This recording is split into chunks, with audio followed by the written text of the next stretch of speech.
Okay, welcome to everyone. So we will get started in a moment then. So you're joining us this afternoon in UK time for a workshop on embedding nonviolence in our movement and why nonviolence. I'm really fortunate today to be joined by three incredible speakers. So my name's Shell. I'm a coordinator for Revolution in the 21st Century, but I've had an interest in nonviolence, to say the least, particularly within the last 7 years and the last 6 years of activism. And I've worked closely with Rowan in setting up and embedding nonviolence in Insulate Britain, which then became Just Stop Oil. I've also worked internationally with XR talks and trainings and supporting different chapters in setting up their own nonviolence trainings, as well as being part of an international network of nonviolence trainers in the Kingian tradition. So I'm joined today also by Rowan Tilley, who's a lifelong activist and nonviolence specialist and has been involved in Extinction Rebellion, Insulate Britain and Just Stop Oil. We're also joined by Dan Kidby, who's a co-founder of Animal Rising and was also involved in Extinction Rebellion in the early days and is an incredible nonviolence practitioner and strategist. And we're also joined by Yanai Postelnik, who is an insight meditation teacher and was part of the nonviolence team in the early days in XR as well. So we've got a wealth of experience strategically and principally on nonviolence on this call today.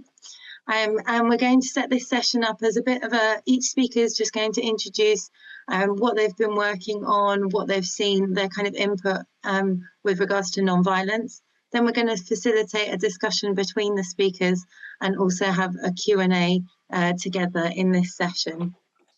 So I'm going to hand it over to Rowan, who's going to kick us off in this workshop today. So Rowan, I just wanted you to speak to what we're seeing in the movements in the UK at the moment, which may also resonate with people globally, and why we must remain non-violent in our practices.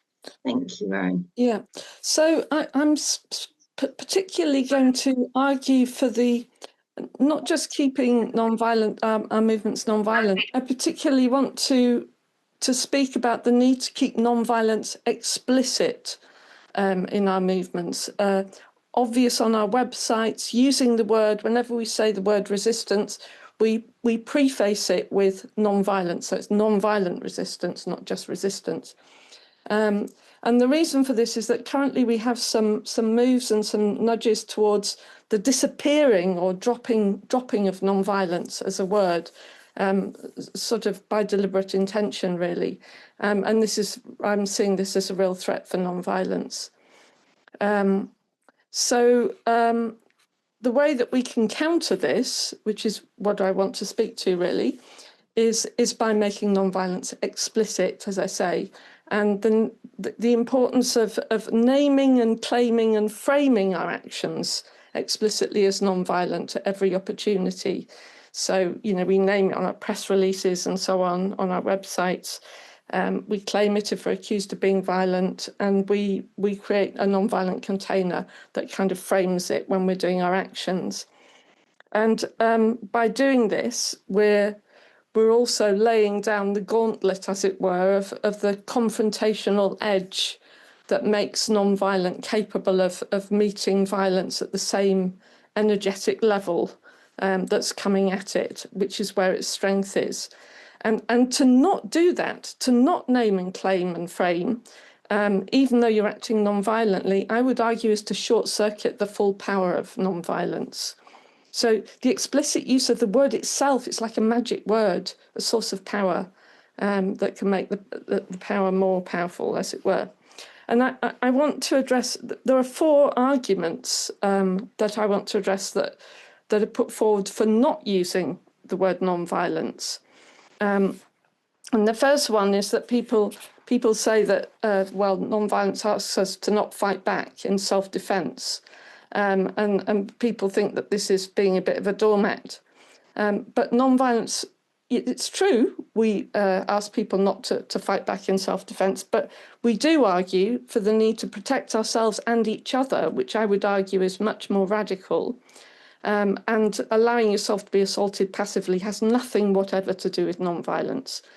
one of the most powerful arguments for nonviolence is that when it's explicit, it actually works as a protective shield, like a collective shield. Together, we protect ourselves and each other, including visibly marginalised people. And also by being explicit like that, we present the authorities with a dilemma, because if they use repression, we cry injustice. And if they allow us to continue, well, they have to put up with our confrontation. So it makes us much more difficult to crush, because the powers want to keep up an appearance of democracy. And we have this moral high ground. So it's not possible for them to name, claim and frame us as violent, right? And the media know this as well. So, we protect ourselves from the police, the courts and so on as well with our explicit non-violence. So yeah, non-violence as a shield rather than self-defense. The second point is this idea that non-violence is only for the privileged. And it's full of white middle-class people. But I would say pull back from the, don't stare myopically at just one movement. All the movements, this is a problem for all movements. They're all white and middle class, right? So it's not just true for non-violence. But nevertheless, we must address the tendency for privilege, right? So as all movements must. And also want to make the point that many of the non-violent movements that are active globally are made up of marginalised people and marginalised nations. And these are the ones that are most prevalently using non-violence. There's a danger in this whole, people earnestly wanting to address the privilege, which is really good. But there's a danger that this turns into purity politics. And that is a really destructive force. When movements become really defensive and obsessed with their purity, it actually becomes counter to challenging the very thing you're trying to challenge, challenging the prejudice, because people start making these defensive efforts to avoid being accused of privilege as a defence rather than as a sincere attempt to make progress in genuinely addressing the issue, And as individuals, we get caught up in this sort of introspection and kind of neurotic fear of being cancelled or exiled. And the whole movement loses sight. That was my 5-minute warning, by the way, folks. The whole movement loses sight of their original goals. And the people who are laser focused on the goal, they get pissed off with it all. And so then they don't want to learn about addressing privilege. So this is really counterproductive. And then there's the argument that non-violence is righteous and implicitly judgmental. And I think this is a fair criticism of non-violence, and it's also a really dangerous one. Because although non-violence is often glorious because people sacrifice so much, it's not right to glorify non-violence. It's really counterproductive. Because we should never forget that non-violence asks so much of us. And we shouldn't be using our moral high ground to pass judgment on, for example, a movement in a different context to us, such as Palestine at the moment. That kind of righteousness does untold harm, including to non-violence. And if it's left unchallenged, it really starts to stink, And that is also true for movements that are in our context, because we don't have the answers, right? It's part of non-violence that we don't have the answers. We can give non-violence our vote, but at the end of the day, we can't know whether that's the method that will save us. And it really isn't helpful to be righteous towards movements that don't use non-violence. We all need to respect each other and our methods. That there's a suggestion that due to holding the moral high ground, there's an implicit judgment in there of non-violence that makes other groups that aren't non-violent look bad. Well, that's unfortunate, and I don't think it's a good reason to do away with an effective method. So that one I wouldn't agree with, but I do agree that we shouldn't be righteous. And I was also going to talk about the fact that people don't understand what non-violence is, but just very briefly, people generally know who Martin Luther King is, who Gandhi is, you can just refer to that. People don't need to understand non-violence in depth. They see it. They see us on the streets not using violence, and they understand it from that. I leave it with, if we lose explicit non-violence, we probably will lose non-violence completely. So it's worth considering who's going to benefit most from this and what do we stand to lose. I leave it there. I hope I've kept within my 7 minutes. Thank you so much, Rowan, for that great introduction of what we're seeing today within non-violence and movements. And we have seen non-violence being used as a strategic tool across a lot of movements throughout history. And as Rowan said, people like Martin Luther King and Gandhi were definitely pioneers within direct action movements in bringing the principle of non-violence itself to the forefront. And we saw that within Extinction Rebellion in its principles and values. The principle of non-violence, what it means to be non-violent, was actually there in the movement. And we've got Dan Kidby today, who was a co-founder of Animal Rising, who I would say Animal Rising has been extremely successful in embedding both strategic and principled non-violence in its movement. So Dan's just going to speak to us a bit about that and about what that's looked like, how that's been done, and any challenges that have been faced. Hi everyone. I just want to kick off by saying I've got a brand new baby, and that leaves me running low on energy, as any parents would understand. I'm learning what it's like, so I'm going to try and be coherent if we talk through my sleep deprivation. So I think maybe the first thing I'll say is, for me, non-violence, I don't really see a difference between strategic and principled non-violence. Over time, what I've found is that the more you act in a principled fashion, the more you act embodying the values of truth, love, courage, wisdom, and faith, which really do underpin non-violence, the more that appears to me to be highly strategic. I don't think that there's really a choice to be made between, are we going to use non-violence strategically, or are we going to act with full integrity?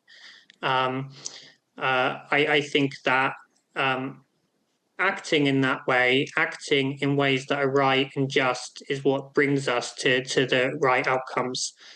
In terms of what non-violence is, maybe briefly, there's the basic level, which is not causing harm, which is like what I think strategic non-violence really captures, is you step out and you, at least the way strategic violence is talked about, is you step out and you do an action and you're not violent in that action and you don't cause any harm, and it's very much a non-harm position. But non-violence in its principled sense is far deeper than that. It's acting with those deep values as the driver of what you do. And I won't go too much into that because I know Yanai is going to talk really a lot about the inner orientation of non-violence. But when you're really acting from that very principled orientation, this is what really brings about the application of non-violence in the real social setting, which is that non-violence is not just about not causing harm, it's about opposing violence where we see it. It's about standing up against it. It's not allowing violence to be the state of affairs that exists in society.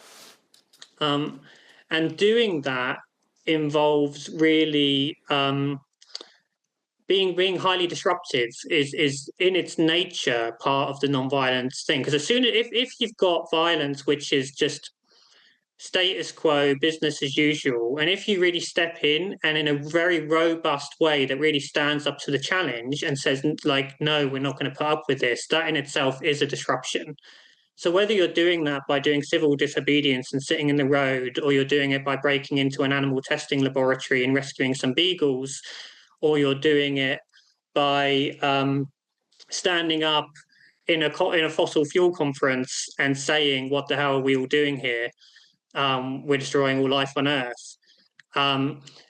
Each of those challenges is in itself a disruption to violence.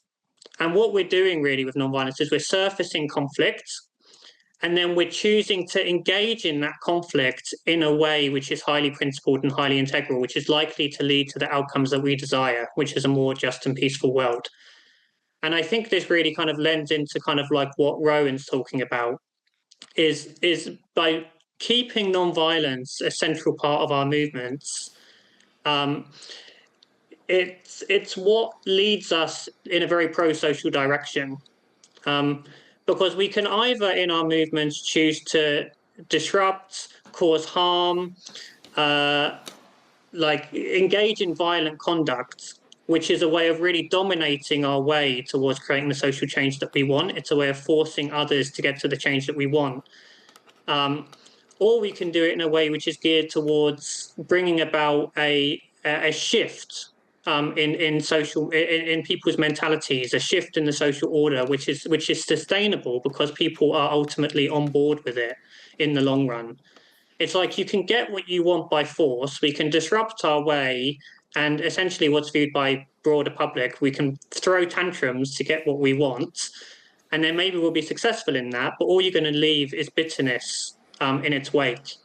Unless if you do the work of really engaging with people, dialoguing with people, and bringing them round to your mindset, that's what locks in change in the long term. That's why the civil rights movement was successful, because they were able to change the soul of America, to get people to broadly accept that racism, at least on the level of racism as it was understood then, there's a lot more racism that needs unpacking still in the long term.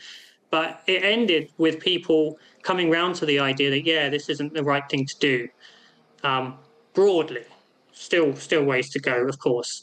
But that's the goal. It's reconciliation. It's coming together behind a point of view. And yeah, the way you do that is by centering dialogue, it's by centering truth, it's by centering understanding, seeking to sit down with and understand others' positions and empathize with others' positions when you've got into that position of dialogue, and which is what the disruption really opens up, because you force people in an argument because you're standing up against the status quo, and then in that argument, how are you going to engage? You're going to engage aggressively, or you're going to engage kindly? What's more likely to bring people around? So holding that non-violence really central is, I think, what keeps us on that line. And I'll give one example from Animal Rebellion, or Animal Rising, as it's now called, where we really, I guess there was a point at which we really were going to lose it. And it was in 2022, we were doing a big disruption of the dairy industry. We were going day after day for like a week or two, really disrupting the supply chain of dairy. And the goal was basically economic disruption. It's let's empty the shelves. Let's make it so these things aren't available in the supermarkets. That in itself is going to create that front page photograph of empty dairy shelves in the supermarkets, which is going to create loads of conversation in society. But through that campaign, we became so focused on the actual economic disruption component of it that it really distorted what it was that we were trying to do. So then afterwards, when the reflections came about of what are we going to do next, the conversations and the suggestions that people started making within our network was like, let's go burn down slaughterhouses. Let's go, really kind of aggressive stuff. And it came about because people had adopted the mentality of we're going to force our way there.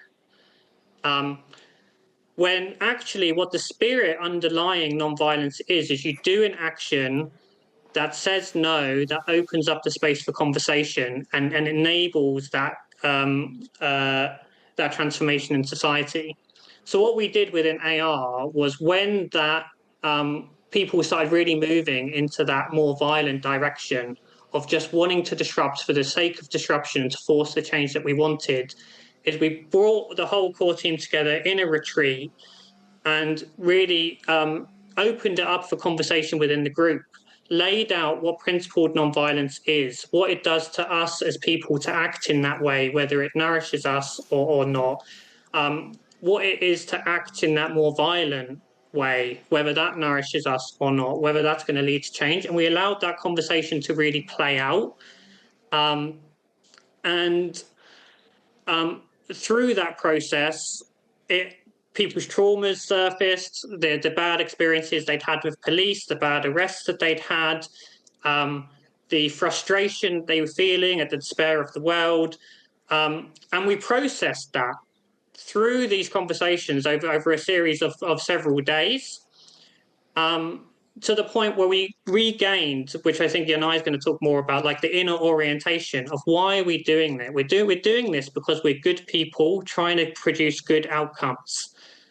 And then naturally, by the end of that process, I think AR really adopted very strongly a principled nonviolence, which has really carried us through for the last few years. But I think that's maybe my time, so I'm going to stop there. Thank you so much, Dan.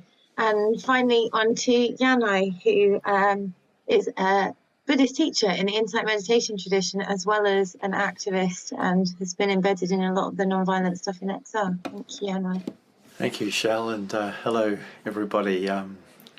Just really enjoying hearing the reflections from Dan and from Rowan. And I think what I'd like to speak to is the sense of, in a way, what's at the heart of what we're doing. And as I said, in the context when we talk about nonviolence, we're talking about ending a way of relating that's causing harm. And that so many of our movements and I think also our individual concern is in seeing harm being played out in the realms of ecology, in the realms of humanity and communities, and the harm that arises from where we are in ourselves as human beings needs to be addressed. So the movement towards non-violence is actually making an inner statement of, I will not engage in that which is harmful.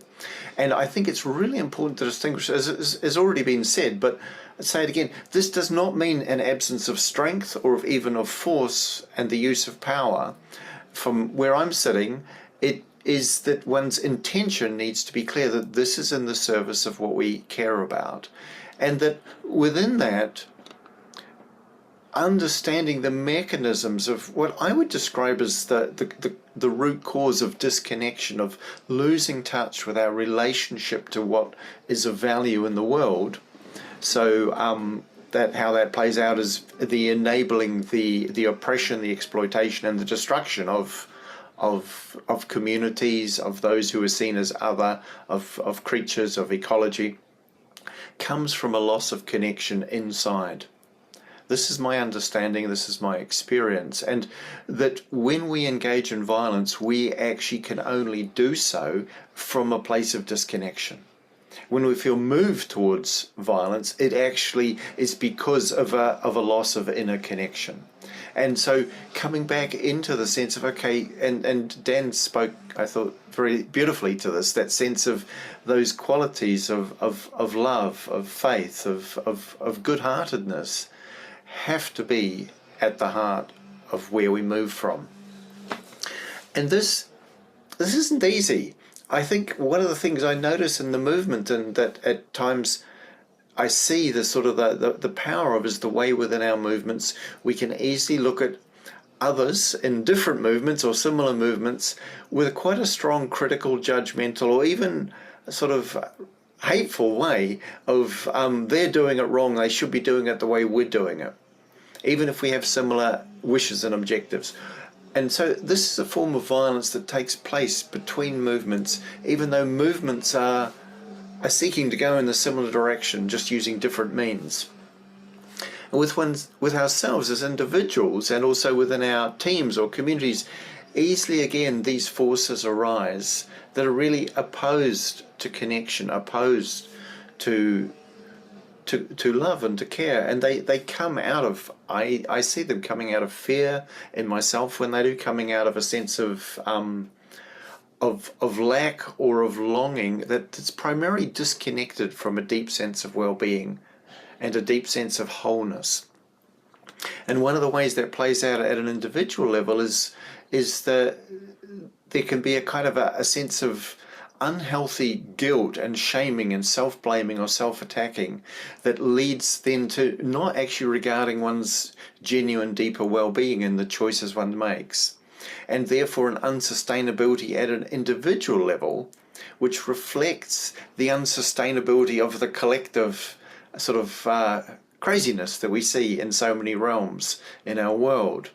And so something about sustainability at a collective level is dependent upon a sustainability at an individual level that requires a non-violent inner relationship in which there is a genuine recognition of our vulnerability, of our limitations, and a caring for that and a holding of that with a lot of kindness, with a lot of love, and making space for the fact that within those who might be in the movements we call ours will have different ways of doing this in different capacities, and that in other movements that might be seeking similar goals but in different ways, that they also have their place, and that one actually seeks and wishes to keep one's heart open to these.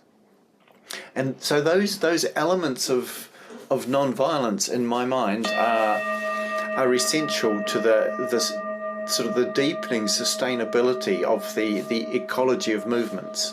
That in a sense we're talking not just about the collective ecology, but of all the creatures, the organisms, we could say, that make up that ecology, of which we as activists are expressions and individuals within that.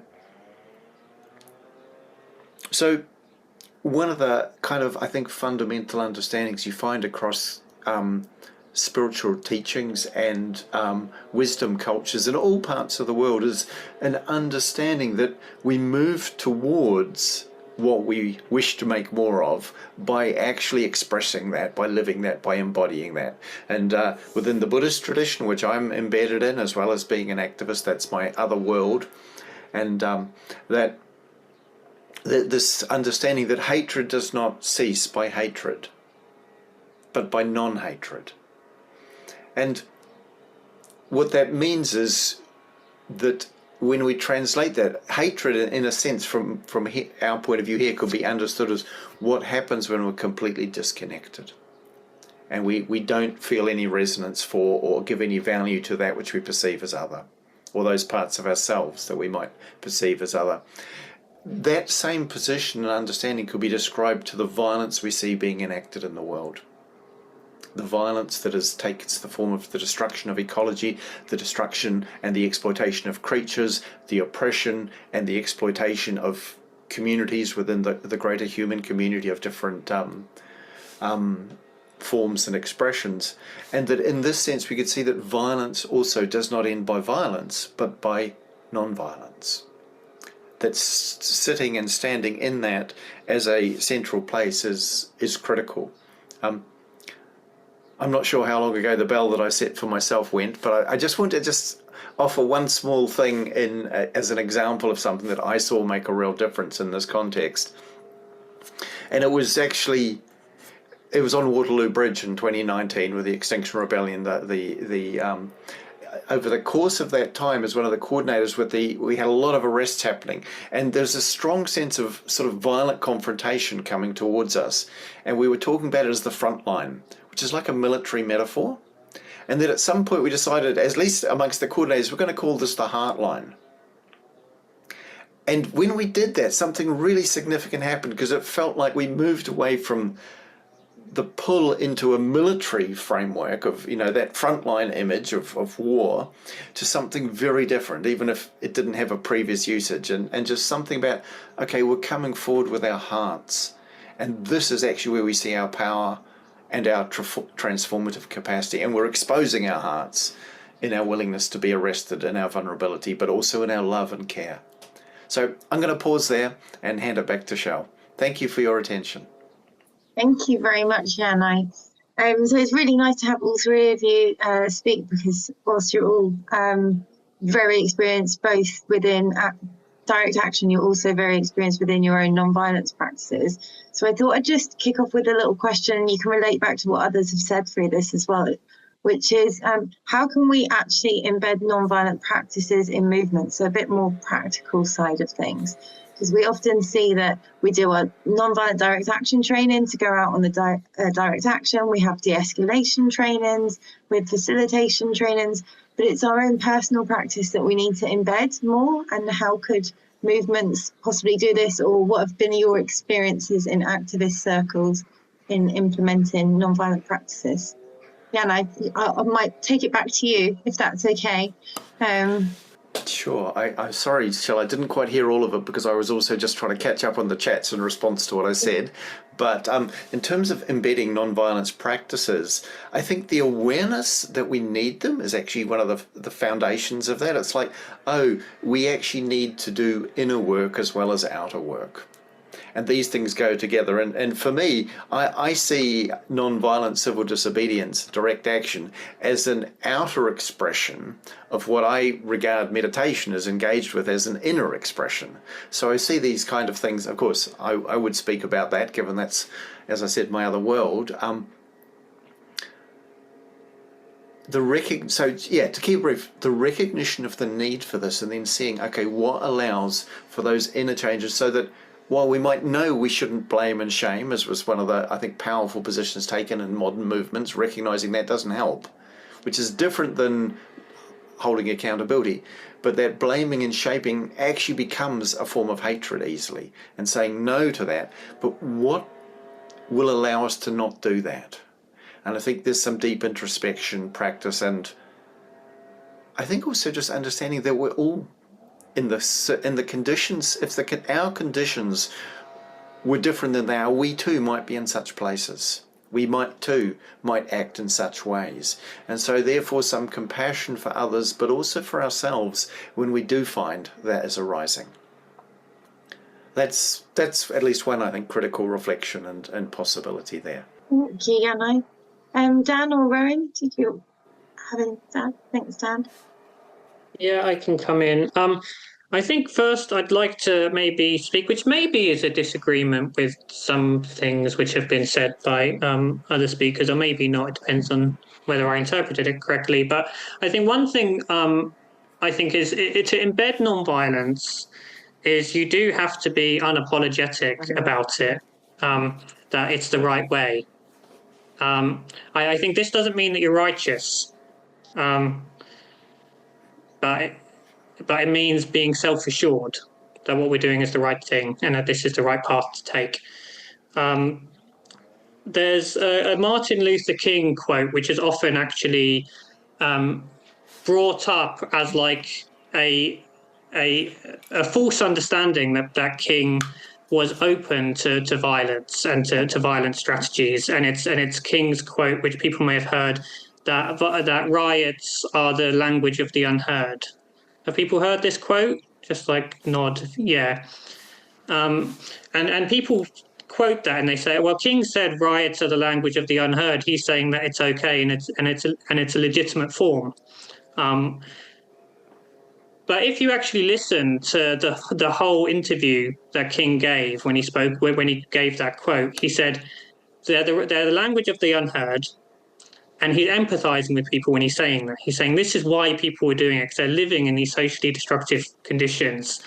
So it's the empathy piece of, this is where it comes from. And he went on to say they're socially destructive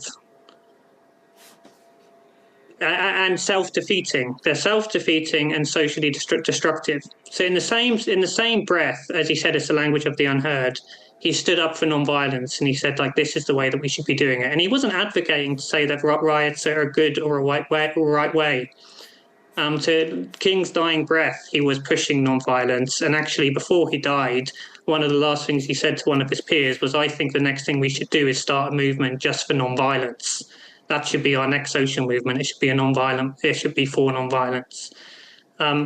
So I think that's one thing of embedding it is to own it and say this is what we believe and this is what we stand for.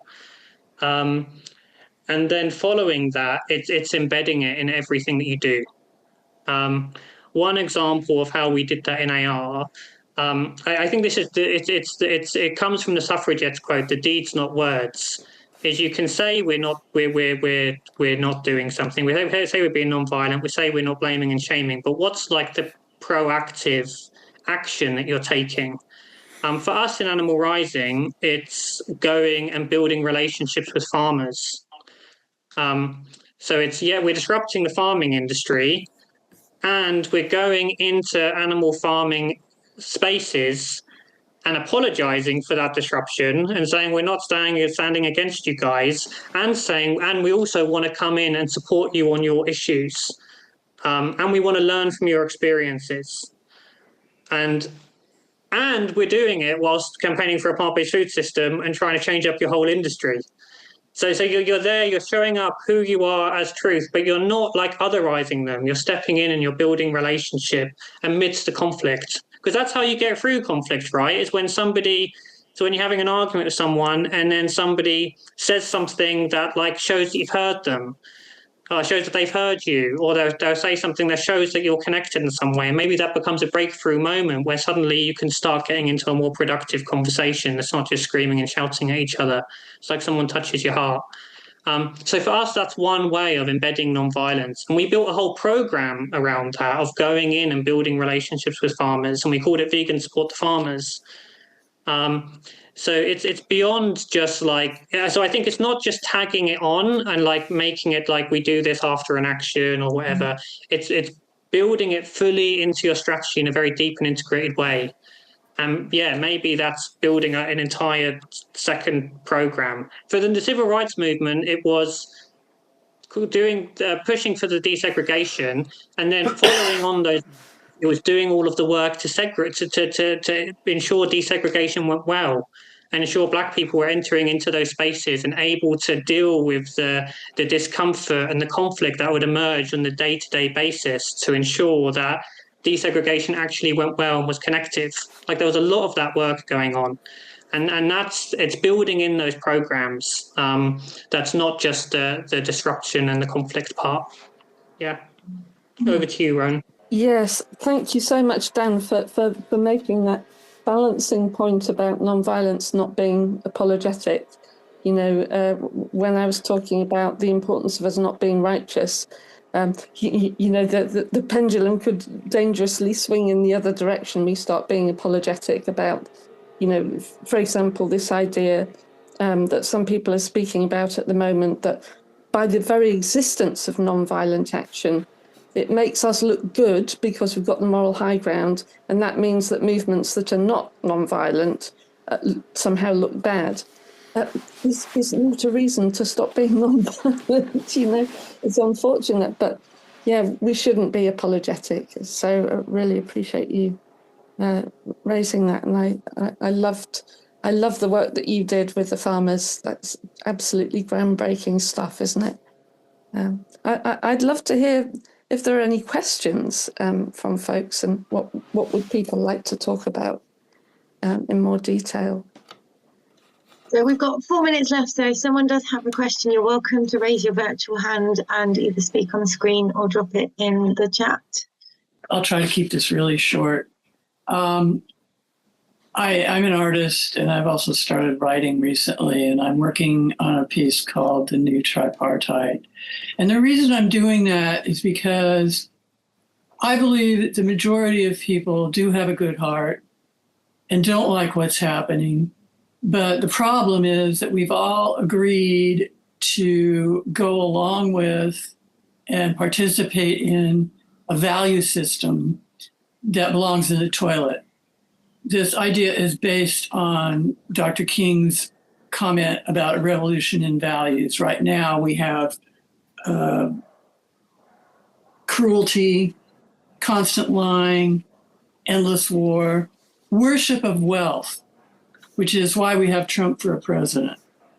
And I think that everything we're doing needs to be grounded in a new value system based on reverence, which touches every major world religion, for the life spirit, a regard for truth, and yes, there is such a thing, and compassion.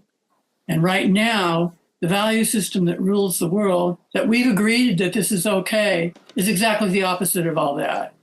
And I'm writing an article about this, and I've tried to get other people with a larger audience to write about it, but it's an idea. I'm a seed pod, and I'm cracking open, and this is what I have. And thank you for allowing me to share that. Thank you very much for sharing that with us, Virginia. We'll go to Flip. Thank you.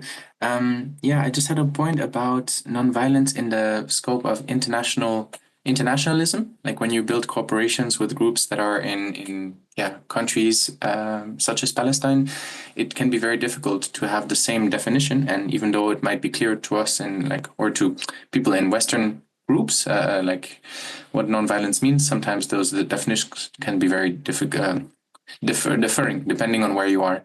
So just also like inviting people to kind of look into the definition of nonviolence and compare that with other groups, as they might be, as we might not all have the same definition, and it can help if we want to really support each other in our fights. Just dropping that. Thank you. Yeah, thank you, Flip. That's a really important point, and I think it's something that we miss out on. And I know we did a lot of work in Insulate Britain to really pick apart what nonviolence was, to understand that, and then move that on to understand that nonviolence does look different. And as we've brought up on this call, nonviolence isn't a passive thing. There is action towards it. Rowan, do you want to add to that? Yeah, I would. I totally recognise what you're talking about there, Flip, and what I would advocate is that you need to sort that all out at the get-go in a way, and Dan probably could speak really well to this, because I know that they've really centred nonviolence in their leadership, in their core group, and then everybody's working to that agreement, and you don't need to get embroiled in the different definitions. You just say, this is what we think. We're not saying it's the final statement on nonviolence. It's just what we are working towards, and then you go out and you do your actions according to that definition, and then you cut through the difficulties of finding an agreed definition. Which, well, good luck with that. I mean, it's very difficult to find a common ground on that, even between a few individuals, never mind between a movement. Dan, do you have anything useful to say? I'm sure, I think you do have some useful stuff to say. So, well, I'll just I'll say, I think when it comes to working with other groups, other movements, I mean, there's, depending on what you're trying to achieve, what you're trying to do, you can work with, and the degree to which you're working with others, like how closely are you working with other groups and other organizations? I think if you're trying to work very closely with another group, another organization, whether that's international or otherwise, you really do need alignment. I think on like the core values, because if you don't, it causes so much conflict. It causes. I mean, I know in grassroots settings, if a non-violent group forms an allyship with a group that's more geared towards violence, then what you get is kind of like a cultural cross-contamination, where people meet and they talk, and then suddenly all these violent ideas starts coming into your grassroots network in the non-violent space and starts eating away at it, because it's very seductive, it's very attractive, the violent ideas. And so I think choosing who you work with is really important. Like, say if you're working with, I don't know, another struggle in another country, and you're a committed nonviolent organization, it's like find the nonviolent organization in that country and form an alliance of solidarity with them.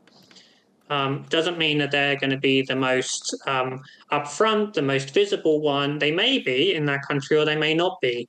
But it's like, often I think what we think is we need to go to form an alliance with like the biggest or the most visible organization, or representation of those movements. But at the end of the day, those groups are being led by people, and those groups either have a lot of progressive groups are led by people who don't have altruistic intentions. Sadly, and that's, you know, on a spectrum, and so making sure that you're getting into bed with the people you actually want to be with, I think that's really key, and I don't think it's something that we pay enough attention to in our movement spaces. We're maybe just a bit naive in that we'll see ourselves as good people, and so assume other people fighting the progressive cause are also good people. And maybe there's one other brief thing that I would say to that is one of the reasons why I think the non-violent stuff is so important to retain and to be really strong about is that, you know, there's a quote by Alexander Solzhenitsyn, the line between good and evil runs through the human heart. And that runs through each and every one of our human hearts. We're all capable of being bastards under the right conditions, under the bad experiences happen to us. And what we can inadvertently create is, even if we win, if we're building something not on non-violent values, then we might wind up like creating the next Stalin. You know, it's like it's happened before and it can happen again. Progressive courses can go bad. So rooting them in the non-violent values, working with people in a close fashion who are non-violent. That doesn't mean you need to build a broad coalition. So you need to be bringing lots of people in, but your key allies, be aligned. Thank you very much for responding to that, Dan. Just to acknowledge that it is almost 3:05. We've got one more question. So if it's okay with the speakers, we'll just do one more question. And we do actually have a break now till the next session start at 3:30 anyway, so people will still have time to pop off. So is it Denise? Am I pronounced that correctly?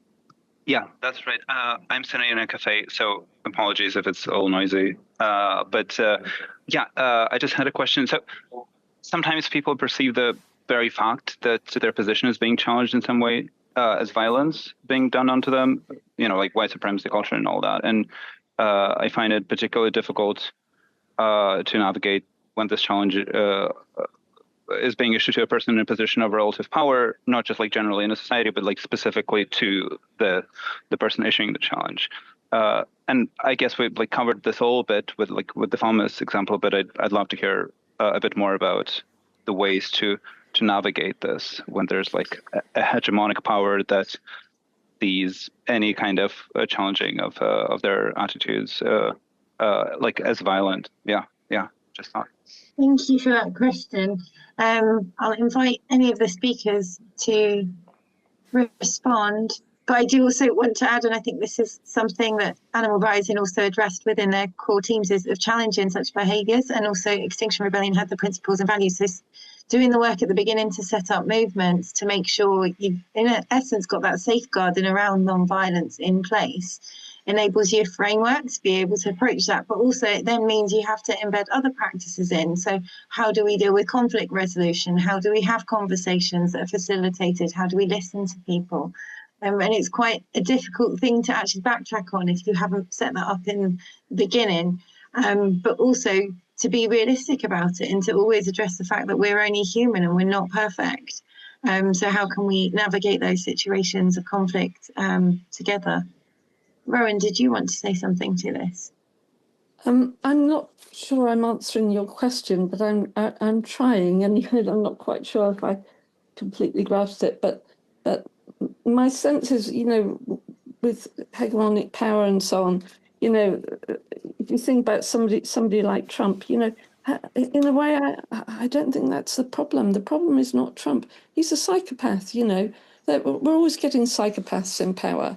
You know, from time to time, that people always turn the attention to the so-called enemy, when really the problem is the people who are not stopping them from getting into power. So, you know, you don't give a gun to a 2-year-old, you know, which is effectively what we've done. And, you know, I think we have to keep going back to the, you know, who let him get there? And what are we going to do about that now? We have to get him out, you know. But that less focus on the so-called enemy and more focus on the complacency of people who are not trying to address it. Anyway, that's a very simple answer.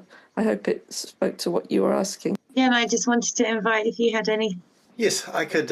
Again, I'm not sure I'm responding fully to what you said there, Denise, but the one thing, I think being able to acknowledge that we're all embedded in cultures, contexts, and societies in which there is violence, and therefore we have some share in a collective responsibility, but because we're not doing it by ourselves, we might even be actively engaged in, although we might be inevitably passively participant in forms of violence and oppression, that actually the humility that brings and the being able to acknowledge it and say, sorry, how can we help here, is part of the response, I think. And with that, being able to also recognize, and this is kind of also a bit responding to the previous thread, that acting powerfully and forcefully in protection is not violence, as I see it, and as it's like, and I've got this image sitting there behind me with his hand doing this, which is a Buddha image, but it's like, this is not violent. I can stick it in someone's face, and if they don't back off, I can push them away from my space or from someone I need to protect, and I don't regard that as violent. I regard that as establishing firm, powerful positions of protection, and in the tradition I come from, it's called fierce compassion. But the point is that one stays connected with the other and says, yeah, I'm not wanting to hurt you, but I'm also protecting you from the harm it will do to you if I let you do this harm to another. So actually, you're in my heart still, even if on the outside it looks like I'm pushing you right out of my space or away from whatever you're threatening. And so that's also part of how I kind of hold that response to where we see there is violence, is actually to say no in strong terms and with one's body if need be. Thank you, Yanai. We're going to have to close the session now because we've overrun by 10 minutes, but I'm sure all of us could, or most of us on this call could speak about this forever. So just a huge thank you to Dan, Rowan and Yanai for joining us today. And for everyone that's joined us from near and afar. We continue on with sessions from 3:30 this afternoon. We've still got some more community workshops as well as some roundtables as well. So please do join them. And we've just had a message in the chat as well about how you can get more involved with Revolution in the 21st century. So please do help us in building this movement worldwide to support other movements, to support leaders, to support activists. And hopefully work together to bring about non-violent change. So thank you all so much, and we will see you at another session soon. Thank you, Shell. Thank you, Shell. Thank you, everyone. For organising. Thanks, everyone. Bye-bye.